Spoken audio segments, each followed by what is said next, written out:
যদি এখন বিএনপি করার সুবাদে তারা খালাস পেয়ে যায়, তাহলে আওয়ামী লীগ দোষ করছে কি?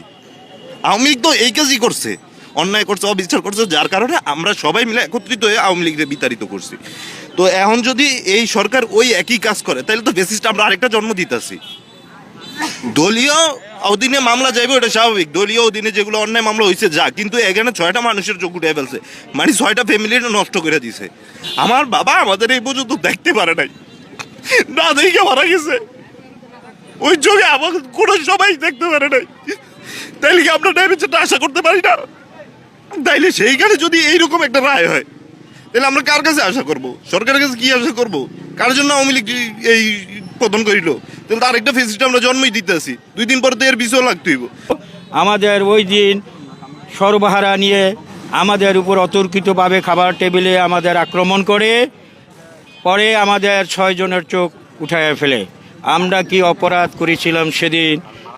এমন আলোচিত মামলার আসামি প্রায় 33 বছর চলমান ছিল। এই মাসের 5 তারিখে মামলা আমাদের সাক্ষী ছাড়াই কি বাজে খারিজ দিল।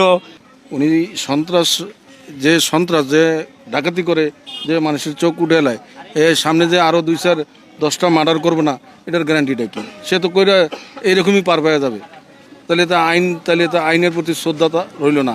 সে এই ধরনের আসামি যদি খালাস পাওয়া যায় 6 জনের চোখ উঠার পরে, তাহলে আর আইন থাকলো কো?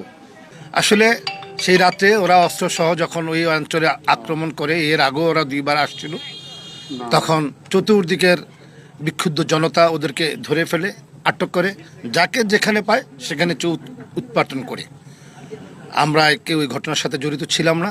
যারা এই ঘটনার সাথে জড়িত ছিল পরবর্তীতে জানতে পেরেছি তারাও কেউ মামলার আসামি হয় নাই। তো ওরা ছিল একটা সংঘবদ্ধ সর্বহারা গ্রুপ, একটা অস্ত্রধারী গ্রুপ, এবং দীর্ঘ 32 বছর পর আমরা এই মামলা থেকে অব্যাহতি পেয়েছি, কারণ আমরা কেউ এই মামলায় জড়িত ছিলাম না।